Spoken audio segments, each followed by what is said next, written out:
Bridge of Spies is a historical drama set during the Cold War and is the story of the negotiation that attorney James B. Donovan executed for the exchange of U.S. Air Force pilot Francis Gary Powers. Powers was shot down in a U-2 spy plane over the Soviet Union in 1960. Rudolf Abel is a convicted Soviet KGB spy held in custody of the U.S., whom Donovan represents in trial. The name of the film refers to the Glynike Bridge, which is where the exchange of the two spies and an American student took place in 1962. The film is based on the book by Giles Whitell that was published in 2010. The movie was directed and co-produced by Steven Spielberg. What dirty tricks did the East Germans and Soviet negotiators employ? Did the Americans use any unethical strategies? The common interest between the United States and the Soviet Union is the exchange of Gary Francis Powers for Rudolf Abel. Both sides want the edge over their enemy during this time of heightened alertness as a result of a Cold War threatening nuclear war between the two superpowers. Both sides must benefit from this transaction in order for it to be successful, but one may benefit more than the other. Rudolf Abel was in U.S. custody longer than Gary Powers was in the Soviet Union's custody. The United States already has the upper hand. The tactics of deception, appeal to higher loyalty, defensiveness, culture, and integrative negotiations are deployed throughout this film by Donovan and Soviet negotiators. Soviet secretary and negotiator Ivan Shishkin attempts to devalue the idea of the personnel trade by saying, "We think Abel might have given up information, that's why you're ready to trade him." Shishkin also ponders Abel's loyalty by saying, "We have to determine whether he is still our guy." Donovan calls Shishkin's bluff and talks about the idea of Abel rotting in a U.S. prison, exposing Soviet secrets. Donovan then talks about the precedents this could set for other Soviet spies captured by the United States. We can see a clear appeal to higher loyalty from Donovan, appealing Abel's case to the Supreme Court. Donovan wants to ensure due process is followed, as is not always required in the Soviet Union. Donovan sees Abel as a human being with constitutional protections and finds common moral ground with him while doing his patriotic duty of defending Abel. Donovan also appeals to nationalism by agreeing to facilitate the personnel exchange and represent the United States. Donovan defends his mission and identity by making it clear to Soviet negotiators that he is a private attorney and negotiator, not a U.S. agent. Donovan also makes it clear that he is there to attain Gary Powers and Frederick Pryor in exchange for Rudolf Abel. Donovan then defends these statements by telling Shishkin, "We need to have the conversation, our governments can't."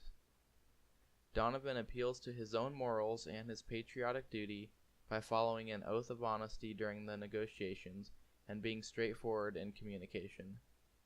Shishkin's goal is to please upper echelon in the Soviet government, then notices Donovan's straightforward demands and persistence. Shishkin then accepts Donovan's terms after his acts of deception did not work. This negotiation took place in the jurisdiction of a communist state where the government controls the lives of individuals. Donovan deployed the tactic of integrative negotiations in his mission. He made it clear that both sides would benefit from this exchange, as it would not take place without this idea.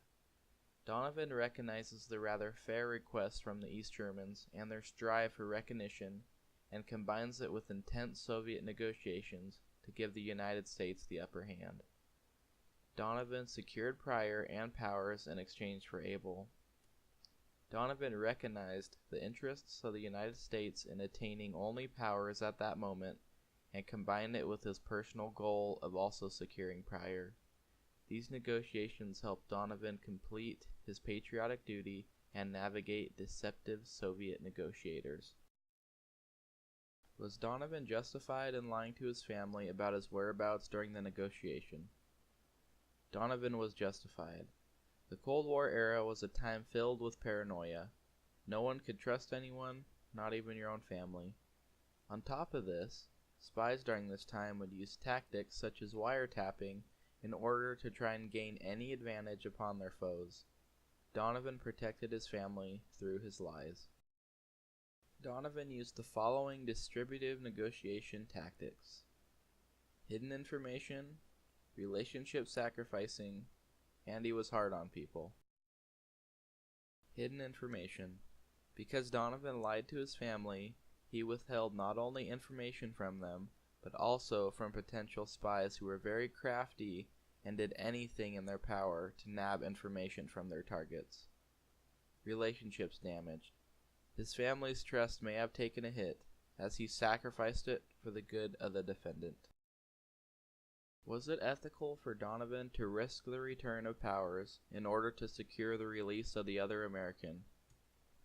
Yes, he was committed to the higher moral value of the dignity of human life. Donovan used the following integrative negotiation principles described by Spengel and Eisenhart to secure both the student and the captured pilot for the exchange of the Soviet spy. Interest-based discussion with all three negotiators, defined mutual goals of agreement to benefit both parties, built a relationship by socializing with the negotiators, and was willing to put himself at risk to earn trust. Donovan drew on the principled negotiation model set forth by Robert Fisher, William Ury, and Bruce Patton. He used his power to facilitate by focusing on the interests rather than people. He invented an option for mutual gain to benefit his interests. Donovan also knew that by submitting in small ways, he could eventually gain enough credibility to be able to be taken seriously for the final negotiation. Donovan manipulated the negotiations to meet the mutual interest of the Soviets and the Germans. He put forth the public image to the world that they were important enough to be taken seriously by the U.S. on the world stage. Donovan was aware of his opponent's unethical distributive negotiation tactics. He was dismissed and ignored while waiting in the hall, and was treated harshly when he was driven in the car and taken into custody. What strengths and character traits made Donovan an effective negotiator? Out beyond ideas of wrongdoings and right doings, there is a field. I will meet you there. James B. Donovan, an American lawyer who was sent over to bring back one American and brought back two. Donovan quickly learns there are no straight players in the game, as everyone he deals with has their own agenda. James Donovan was motivated yet flexible to whatever came his way. Even after he was mugged, he didn't lose sight of his mission. His optimism and humility aided him to persist despite this obstacle as well as other difficulties. Patience allowed him to see other options as they unfolded in front of him and came up with a plan of action to save both Americans. Coming up with a plan and executing it takes moral character. Donovan's prudence enabled him to determine the best course of action, and he had the courage to implement his plans and confidence in his abilities despite the fact he could have failed.